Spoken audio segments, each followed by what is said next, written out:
Money 1055.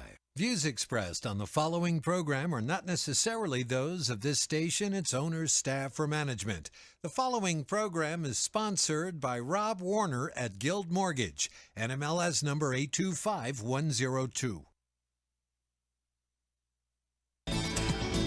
Welcome to the Happy Hour with Rob Warner, an hour of stimulating conversation adding value to your financial future. Rob brings helpful insights into many aspects of the mortgage and real estate industry. Now, here's your host, Rob Warner. Happy Monday, ladies and gentlemen. Welcome to the Happy Hour. I'm Rob Warner with Guild Mortgage. I hope all of you have had a wonderful weekend and a wonderful day today, even though it's 105 degrees outside.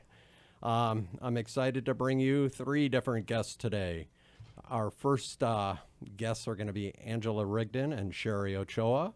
And after the break, we will have Yvonne Takach on, and they're all with Vibe Realty. So here we go. How's it going, Angela? Great. How are you doing, Rob? I'm doing great. So, and Sherry, how you doing today? Oh, I'm wonderful. Good. It's good to have, you're both sisters, so Yep. tell us a little bit about yourselves. Well, I'm the oldest, or the big sister, I should say, which, Yeah. you know, it's always been fun for her, I think. Sometimes. I've always been a really nice sister. I know, you two are really close. I have to We are. say, you're like sisters. How about that? Yes, we are definitely like sisters.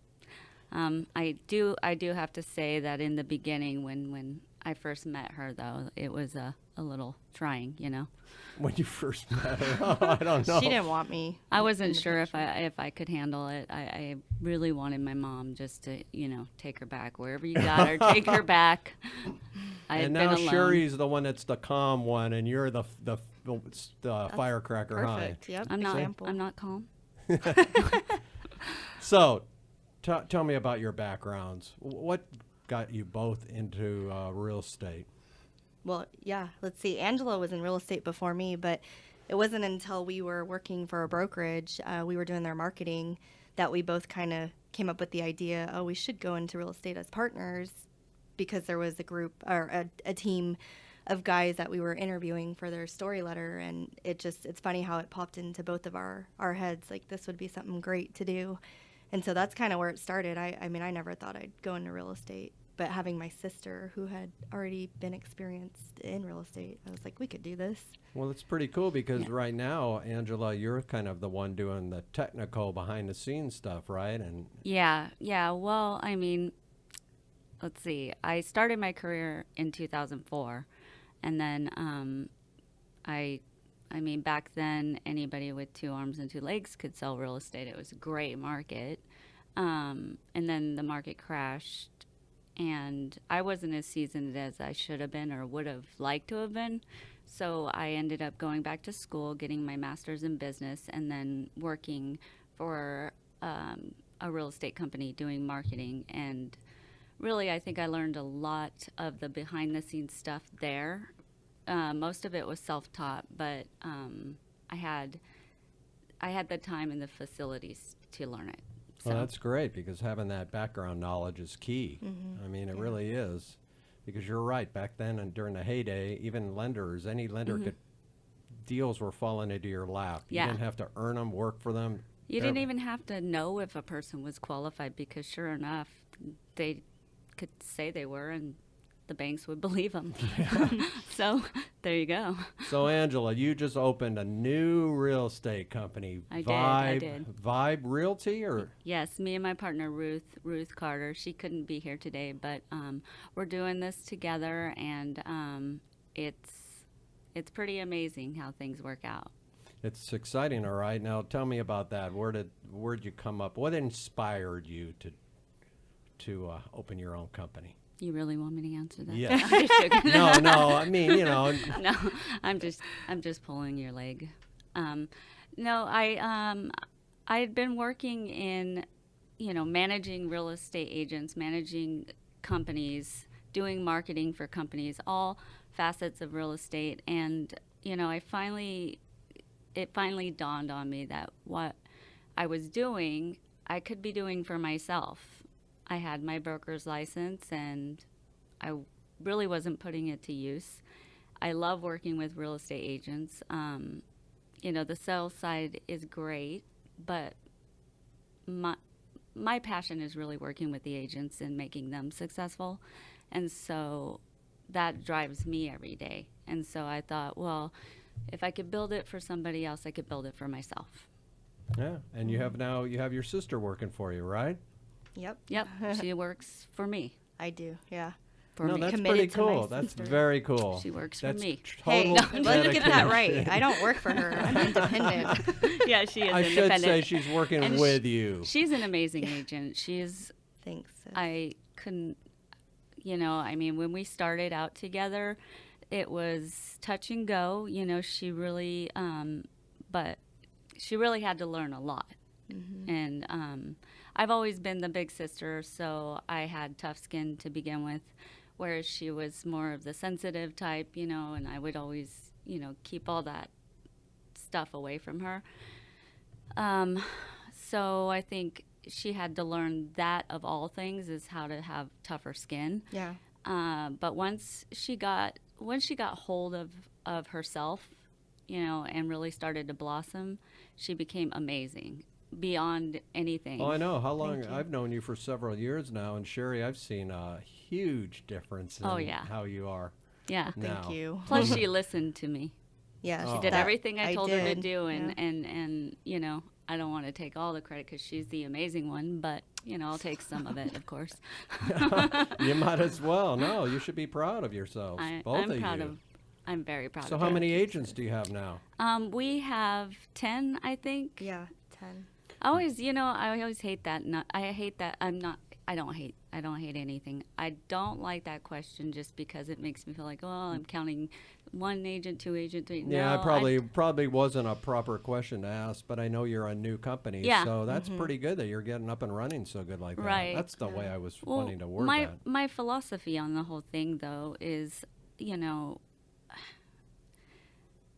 I'm not too worried about how many agents we have on board or how much money is coming in and all this other stuff. I'm trying to keep vibe, at this copacetic level kind of area where I'm not stressed out about needing more money, which I see a lot in the industry. And I, want to steer away from that. And I want my agents to feel like they have a place where they're not getting picked on all the time. You got to do this, you got to make more money, you got to be better, you got to, because that's what the industry tells everybody is, you've got to look at John Doe over there, he's doing billions of dollars a day, and, why aren't you, kind of thing. It's people are people, and they're going to be who they are, and if you can lift them up to where they're supposed to be, they'll do what they're going to do. Well, I know that's been your strong suit because I know several agents that have worked under you before, and that's what they like about you, that you actually care about them. Mm-hmm. Not just about how much money they bring in, but care about Right. them as a person and where they're going to, that they're happy in what Right. they do, right? Right, exactly. So tell me, where did Vibe come from? Where did that name come from? Come on. Well, you know what it means, right? Vibe. Yeah. You're gonna feel the atmosphere. You're gonna be a part of something great. And people that feel the vibe of Vibe are gonna be happy, right? Yeah. So that's the vibe I wanted to give. Well, that's a good vibe. So what sets you apart? What do you think really sets you apart from other like brokerages and? I think the biggest thing is, I'm not trying to build this empire, and so I don't expect the whole world at my feet. I just want to have a place where people can hang their license and be happy, Yeah. and I don't want to complicate it and make it, there's this, there's that, we got our splits and our fees and this and that, all that other stuff. I just want it simple as possible and as straightforward as possible so that when agents are with us, they know what they're getting and we know what we're getting and we plan accordingly. Very good. Yeah. Plus, I'm not too set on going out there and recruiting a bunch of agents just to recruit a bunch of agents, or trying to get these top producers that I have to promise the world to, or anything like that. I'm happy with what life gives me, and that's the type of business I want to provide. Well, that's the right attitude to have, that's for sure, because I know I see a lot of cutthroat business going on, and it's not fun anymore, you know. Right, Real exactly. estate's just becoming, And everybody's so worried about what the next person has or is doing. It's let's focus on what you have and what you're doing, you know, and let's make you the best you. That's what I you're want the to do. best you. There you Yeah. go. Well, that's very good. So, what do you see happening on the market right now? Oh, I think right now it's definitely a seller's market with such low inventory. So if Well, hold that thought, okay? Hold that thought, because we're going to go to break real quick. We'll be Okay. right back, folks.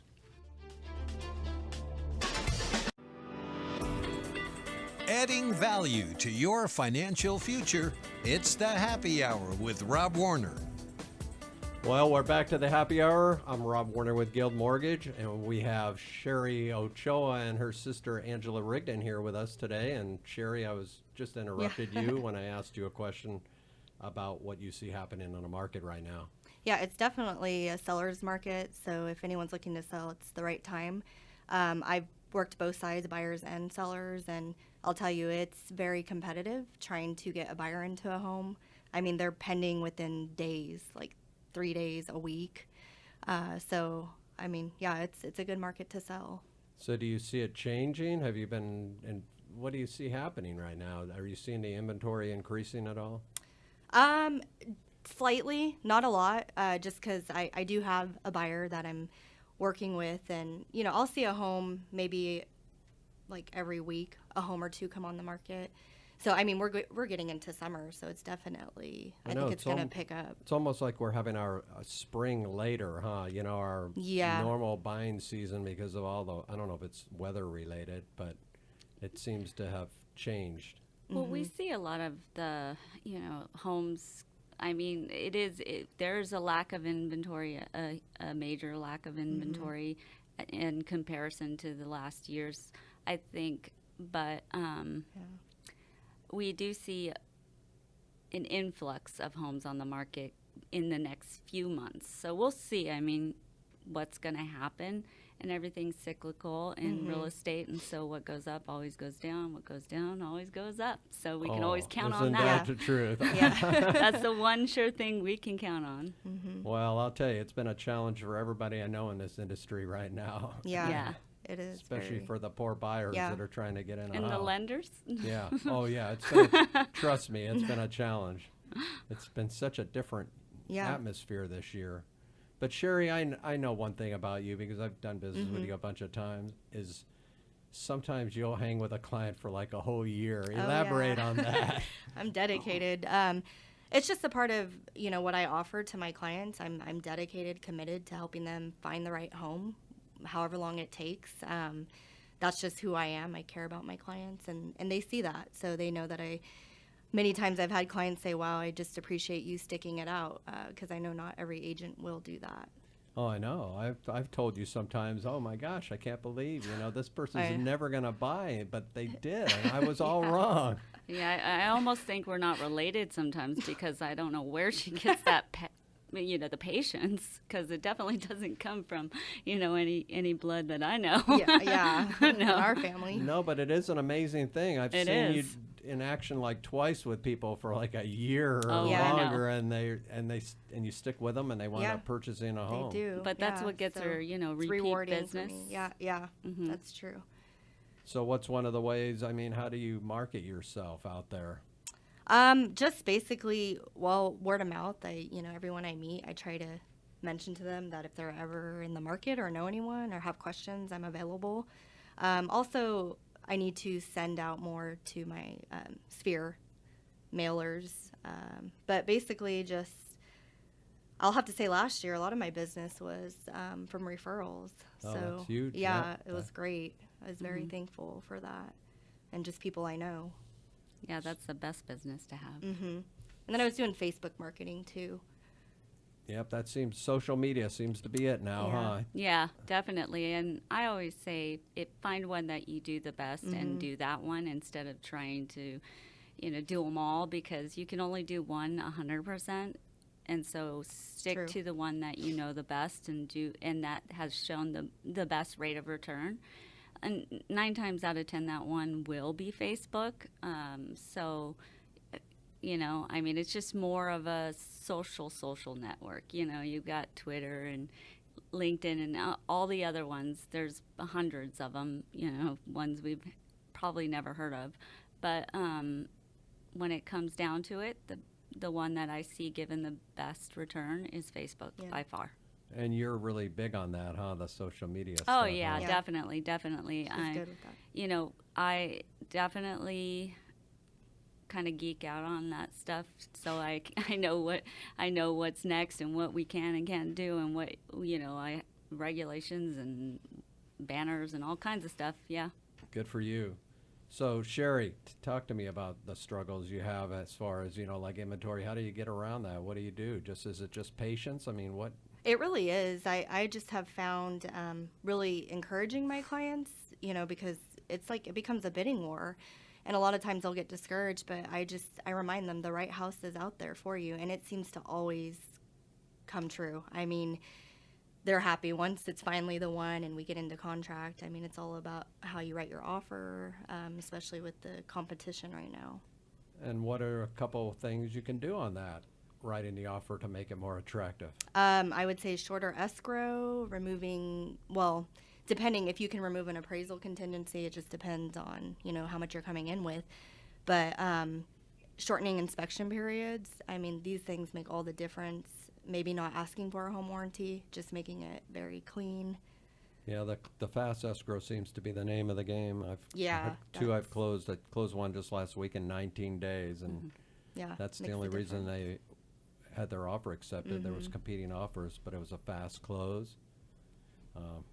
Yeah, but it wasn't not too long ago that we were sitting through a similar scenario when everybody was coming in with their cash buyers and closing in 10 days, and you're there with your FHA buyer, It's or your, tough. Yeah, you know. it's like, you don't have a chance, really. I mean, it's just a waiting game, and it's always going to go from, there's always that shift, seller, buyer, seller, buyer, seller, buyer market, and it's the tides change.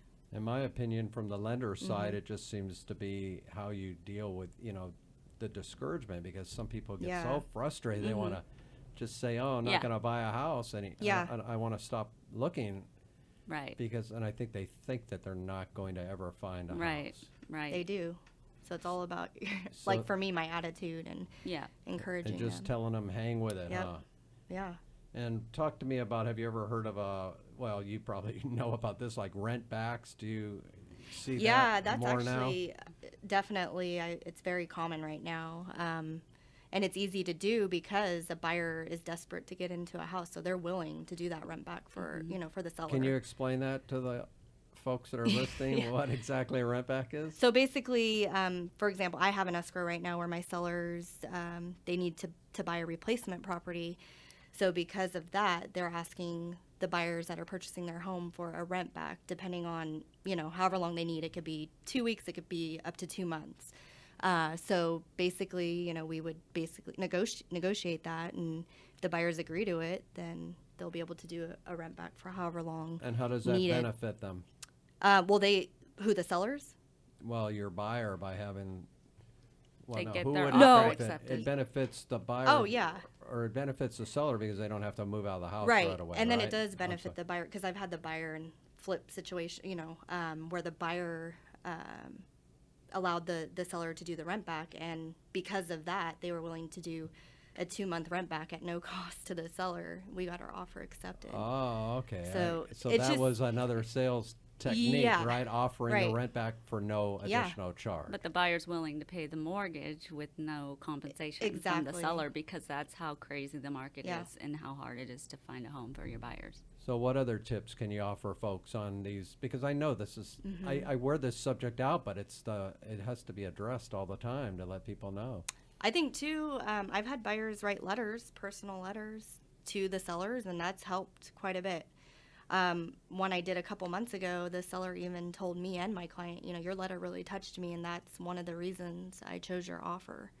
So, it works, having your clients write personal letters.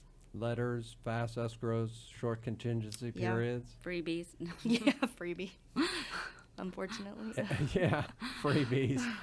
What's a contingency period? Explain that to folks, too. So, when you get into contract, the buyer has 17 days for inspection contingency. So that means 17 days to do any inspections they want, home inspection, pest, roof. You could do pretty much any inspection on that property. And then there is also the loan and appraisal contingency. The appraisal is also 17 days. So the appraisal needs to be done within 17 days. And then the loan is 21 days. So once you've reached the 17 or 21 days, the buyer at that point needs to remove their contingencies, stating that, okay, I'm ready to move forward. I've done my inspections. I'm still happy with the house. So when you're shortening a contingency, then you may be going from 17 days to like 12, 10. I've done both. Then you got to hurry up and hustle and get those inspections done. But that's kind of how I do my business. Like right when we get into contract, I'm scheduling those inspections. I don't waste any time. Mm-hmm. Oh, that's cool. Yeah, 17 days is a long time. It is. It's more than enough. Yeah. Yeah, I've heard about like acceleration clauses. Have you heard of that term before too? Do you know what that is? Yeah. Can you explain it? No? You don't want to? Don't ask me. I'm like, wait, what? So it's an incentive, right, to the guarantee a specific amount higher than what the appraised value might be, right? Mm-hmm. I heard this at another training one time, and we were doing that back in when we were if the appraisal came back higher, Okay. and then the buyer would come in with the excess. The difference, Mm-hmm. yeah. Okay. so you're kind of pre-establishing up front, right, how much over Right. you Right. would pay, Mm-hmm.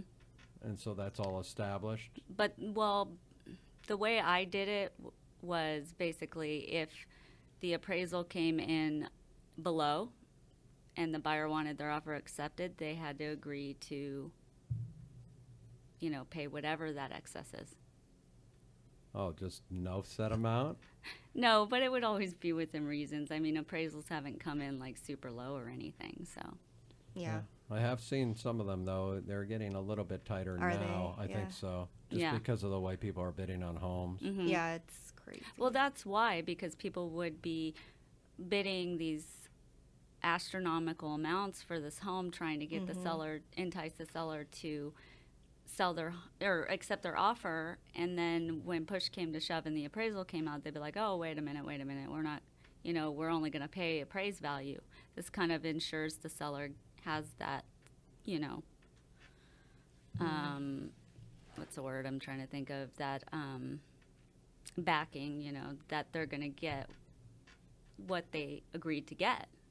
No, that's a fair thing. That's very important because that's, you got to cap it somewhere, right? Otherwise. Well, yeah, whatever that agreed upon sales price was.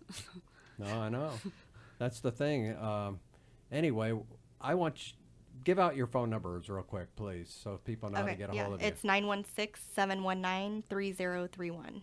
And do you have an email you use? Yeah, it's Atlas, the letter R, the letter E, the number 4, the letter U at gmail.com. Atlas RE4U at gmail.com. And what have you, Angela? Give out your number too. My number is 916-281-6595, and my email is angela@realtyvibes.com.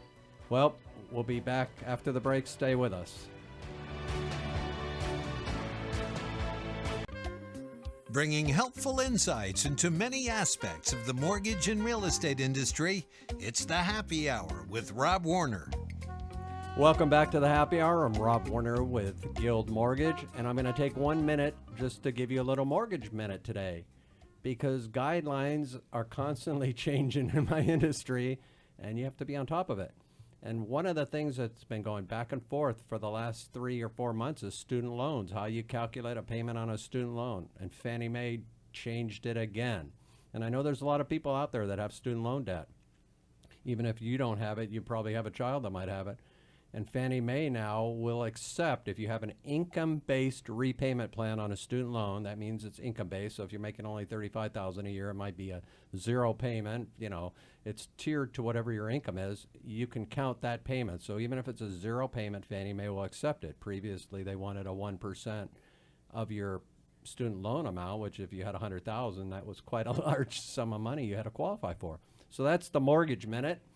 And I'm Rob Warner, and my number is 530-391-1554 if you need any mortgage advice. But now I'm happy to bring you Yvonne Takach with Vibe Realty. We have 3 people on from Vibe Realty today. Absolutely. First of all, I want to say thank you so much for inviting me to come down and share some time with you. And so it looks like a really good program and starting, so happy to be a part of it. Thank you. It's good to have you. So tell me about yourself. Oh, gosh, that can go way back. Number one, We only have 15 minutes now. Well, like I said, keep me on track because I can go off, let me tell you. Well, it all started, I do a lot of public speaking and had my own business with public speaking. And I did get a job with National Education Centers. And what I had to do was go out to the high school kids, seniors, and talk to them about an alternate education. If they weren't going to go to college, they had to do some kind of other job, like electronics, that type of thing. And so I would talk to 200 kids at a time, and then I talked to individual classes. But I got to tell you something, I don't know how the teachers do it, because if I had 4 continuous senior classes I had to go in, by the 4th time I'm like, did I say this? Did I say that? Trying to remember what I said in each class. But anyway, National Education Centers decided to get bought out by another company. And so therefore, the gal that worked with me, she'd go out to the homes after I brought the leads back, and she would try and sign the kids up. Well, she was a real estate agent, but I didn't know it until the company decided to let our side go. And so I decided to go into real estate. I thought, what the heck, I like homes, I like gardening, I like all this other kind of stuff. Fun to go ahead and do that. And so she says, okay. So I started working with her. And do you know, it took me 4 times to pass that real estate exam. By the 4th time, boy, you talk about don't give up. Well, I didn't give up. And so she finally bought me some videos, and I said, okay.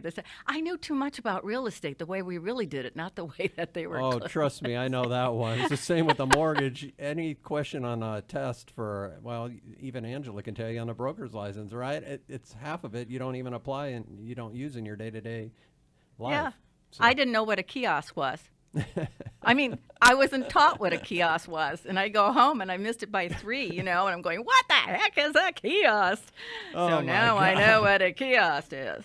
But anyway, so I just was with her, but she didn't pay any attention to her clients. She was getting clients all over, and she kept giving them to me, and I would wrap them up. I did 22 to 30 deals that year. The second year, I did something like 22. I was in the Masters Club over in Placer County. And I dropped that because I was working for the First American Realty, and they were wonderful. The brokers there were great. They gave us a commission, just charged us $49 for the office, and the rest of the money was us, and we worked really hard. But with that Masters Club, we had to pay for everything. I had to pay for the photo, I had to pay for it to be in the paper, I had to pay for the dinner, and I said, you know what, this is kind of nuts. And I'm not one that wants to be out there barking about my success. So basically I said to Bud, I said, I'm not doing this anymore. He says, okay. Okay, so I didn't do it anymore. And so basically it was a short time afterwards that Women's Council of Realtors called me, and they were going underground. And they said, would you like to be president? And I said, president of what? They said, Women's Council of Realtors. And I said, what do I do? Because I only went to a couple of meetings, and there was about 10, 15 people there. So basically, I started with that. I did it for 3 years. I brought it up. We had so much fun. So you were the president of the Women's... Well, the first time they said, okay, we're going to have another one from Sacramento come, another member from Sacramento come and be president, and you were president-elect. But I did the fashion shows, and I did the emails, and I did everything for it. And then I did it the second, and then the third year I was that I was burned out. I just about in August, I think it was. No, about August. The person under me that was going to be president next year, she was starting to take over, and finally I says, "Okay, you got the whole thing. Here it is. You want it so bad, take it." And I'm out. So, anyway, so that's basically how I got into real estate, and I love it. I love it. I love my clients. And Sherry, I was saying, Sherry, oh my gosh, she says exactly what I do. I will sell a $78,000 mobile home. I don't care. I don't look at the price. I don't even look at it when I'm looking at the commission, because sometimes I'm showing a house and I look at the commission, I said, 2%? We went from 3%. Now it's down, when it was tough times and everything else, people said, 2.5% is good. That's 2.5% for the selling agent and the listing agent. So the seller is paying 6%. So now it's just 2.5%. And once in a while you'll get a 2%. And it's like, boy, I should have looked at that maybe before I showed the house. But anyway. When did you start in real estate? What year was it? 95, 96, okay. something like that. So you've been through some ebbs and flows, huh? Lots. And you know what? It never changes. It changes all the time. You never get two deals the same. You just don't. And then, boy, you get some clients. In January, I was ready to kill her. But besides that, I loved her. Every time I saw her name on the phone, I never not pass up a telephone call. I answer it right there. Might as well get it over with and help that person right now. And so, what was now I'm going to inquire about that. What was the struggle with that particular? You know what? It wasn't her fault at all. It was her cell phone. Her cell phone would send an email from the lender requesting certain things. She complied with that. And then about 3 or 4 days later, it sent the same request back to her. And when the lender wouldn't answer the telephone, I got it. Oh, so you were playing middleman on the transaction. Yeah. Just calm down. Everything will be okay, And then she's my biggest client. I mean, she refers me to everybody. Oh, okay. So we got her into a good house. So talk to me about clients in general then. How do you keep them happy? How do you keep a client happy? Now, number one, I listen to her, just exactly what Sherry says. I'm not there to sell my house to them. They tell me what they want, and that's what I look for. And basically that makes them happy. Then to keep them, I keep telling everybody, American greeting cards is only like $20 a year. And with it, you can send out, anniversary cards, an email anniversary card. Right now, they've got William Shatner, and he sings the birthdays. And it's so funny to listen to him. And all my clients love that. And then I'll send a card out also. So basically, and then if they give me a referral, Omaha Steaks, $49.99 special, and they love that. My goodness. So, you just keep them happy that way. So what are clients looking for when you're helping them find a home? 3 bedrooms, 2 baths, a garage. The guy wants a garage and a yard, and the wife wants a kitchen and a bathroom. And that's how they're looking at it. And if it's been updated, and that's a lot of the homes are coming on the market now that have been updated. And everybody wants a new kitchen and a new bathroom, which is fine. And if you're not going to update your house, well, then the price is lower. And I had 3 deals this year that closed, and we had multiple offers, and I got each one of them. And I did exactly what Sherry said. Plus, they had a lot of money to put down. Helped. Well, you and I just closed one not too long ago where the son was Yes. disabled. Patrick. Yeah. Patrick was in a surfing accident down in the Los Angeles area, and his whole right side is numb, or his left side, one of the sides. And he was in a coma for a whole year. Yeah. So they had to sell his house down there and everything else, and he was coming up here to live because his father lives in the Bay Area. And his father owns rental homes and everything else and is quite well off. And Patrick came to me to look for a house and exactly what he wanted. And then he also wanted something to fix up on the house. And then his father comes up, and his father's not used to cement floorings. He likes the raised homes.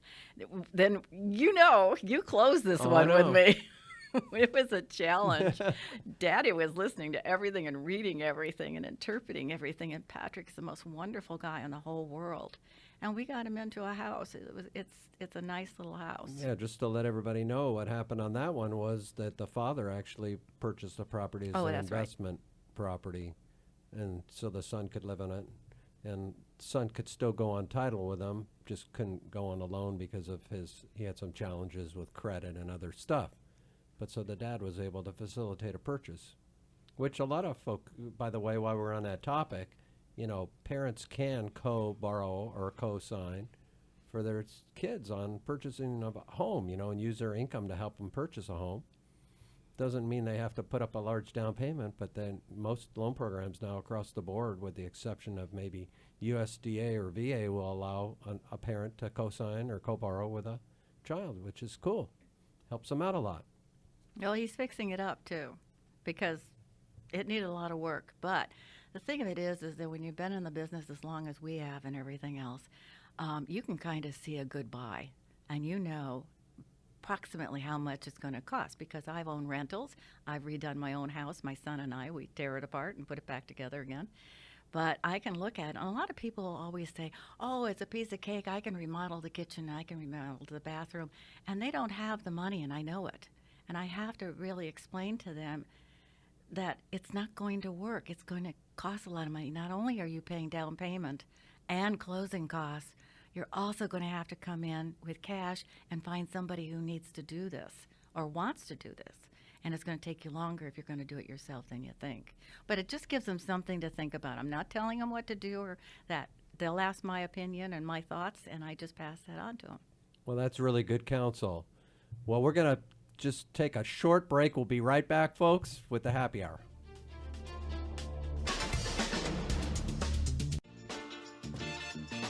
Now, back to the happy hour with Rob Warner on Money 105.5. Welcome back to the happy hour. I'm Rob Warner with Guild Mortgage. We're talking to Yvonne Takach of Vibe Realty, and we were just talking about how she gives good, wise counsel to her buyers if a house is in need of work, because people don't realize how much it costs to put a kitchen in. Right? So, and Yvonne, I had one of my first houses I ever bought. I didn't follow the realtor's advice. Okay? I thought, oh, this house is so cool. And I went ahead and bought it anyway, and she was a wise person. She said, oh, no, this is going to need all this work. And I didn't follow her lead, and guess what I did all the time? Worked on the house. And I think back to that. That's a long time ago, and I think back, wow, I should have followed her lead. She was the experienced person, but, I just thought I knew better. And so that's really important that you're helping people out like that. So talk to me about you mentioned multiple offers. Well, that's what we were talking about with Sherry earlier. There are multiple offers, and you seem to be successful with getting your offers accepted. Yeah, all of them have been this year. So how are you getting it done? The same thing like Sherry? Are you writing shorter escrows? How are you pulling that off? Well, it's really kind of funny because 2 of them had $65,000 to put down. One was getting pre-qualified by Quicken Loans. And, boy, I don't want to say anything against anybody, but don't do that. all I'm saying is having your lender in the same state and area where you are is the best thing, because he didn't understand overpricing and dropping the appraisal. He freaked out. Oh, okay, because they didn't probably do that Because he in the was area. from Detroit, in which I'm from the Detroit area originally, and he didn't know our market over here. So we just came down a little bit more, and I said definitely it's worth the $15,000 over the asking price. And also we had a very simple one. There was no home warranty or anything else. The client that came to me was using another real estate agent. And he was a terrible agent, and they lost the house they really wanted. So they went on Zillow. By the way, I get most of my leads from Zillow. I'm a Zillow premier agent. So if you want it, it's Yvonne Takach. That's T as in Tom, A-K-A-C-H on Zillow. And you can read all my referrals. But anyway, so they ended up calling me, and we found the house within 1 week, put the offer in, and got it. And it was a multiple offer one. What do you think the other agent was doing wrong? She just said that it was a clean deal, and Lori had written a letter to the selling. It was a probate sale. In fact, I've had 2 probate sales this year. No, but I meant why the other agent didn't work out. The other agent that, why didn't it work? They tried to put in an offer, and that agent just wasn't available, and he just wasn't motivated. You know, like Sherry and I said, you have to be motivated. You have to be a full-time agent with this, no part-time stuff. And you're available when they're available. I always advertise 9 to 9, 7 days a week, because the kids are gone. The only thing I have is my little 4-legged Spunky. And that's just Spunky and me, and we take off. So the communication with the other, like if you're representing a buyer, the communication with the listing agent's huge too, right? It really is, because number one, people don't understand that when they go with the listing agent, the seller is paying the commission to both of us. And when the seller is paying the commission to both of us, you have almost a duty to represent the seller. It's kind of hard to be on both ends. And it's better for you to have your own buyer's agent, because what I do is I get to know the selling agent. I get to talk. I get to find out what's going on, what the seller's looking for, when they're going to move, how low they can go, how high they can go. Before I even put the offer in, I'm already friends. And a lot of people I know from Women's Council of Realtors. And so it's just talking to them and getting back and, calling my clients, saying, I got the scoop for you. This is exactly what we're going to do. This is good information you're giving. So your relationship with other agents in the field is key then, right? Yes, it is, because they always like to do business with somebody they know. And hence the same thing with us as Exactly. me as a lender, right? Exactly. If you're known and you're local, it has a huge bearing on it than some out-of-state lender that's coming into play. What I like about you is you get a hold of the selling agent right away to confirm that this person is qualified for the loan. So that removes any hesitation on the part of the listing agent to talk to the seller. Yeah, I don't know why more lenders are afraid to make that phone call, but it does carry a lot of weight having a lender call the listing agent and let them know that it's a nice, solid transaction and it's going to get done. So that brings up my next question. A good partner. What makes a good partner? You and I. Oh, okay, good. Right I'm answer. on this radio show. Here's a $20 bill now. Only 20? And I got, how many more minutes do I have? 4 minutes? Okay. I'll sit here and count. So partners are not just even a lender, right? A partner is everybody involved in the transaction. Home inspector, correct? Well, yes. I think the most important person that I know is my lender. I have to trust my lender. I've had, earlier in my career, I've had people that when we're closing, I know that there were things done that the lender pulled on my clients. And I can't say anything because we're at closing, we're at the escrow, they're signing papers. But I won't deal with anybody that won't be totally honest with my clients, up or down or whatever it is, just be honest. It's just the way you tell somebody. And that's the way that I can sell you, the way you can sell me. When I'm talking to my clients, you're going to really like Rob. He's quick. He gets it done fast. He's thorough. I don't want to wait, 3 weeks into the deal and find out that you missed a child support payment back in August and we have to correct that. They're already thinking about moving in sometimes. So I like somebody who's thorough and upfront, and that's what I appreciate about you, Rob. Wow. Thank you for that compliment. I appreciate that. So talk to me about like pre-approvals. Well, you know pre-approvals. Yeah. You tell me. Well, every time that we get a client from Zillow or something like this, do you have to break? No, we have 5 minutes. I have a little hand signal I do here. Continue. Okay. The important part of being pre-approved, I know a lot of people say, you know what, I start looking at houses and how much they are and everything else. They have no clue what the monthly payment is going to be. Most of the time they say around $1,200 or $1,300, and they're looking at 385 homes, or $385,000 homes, and it's going to be higher than that.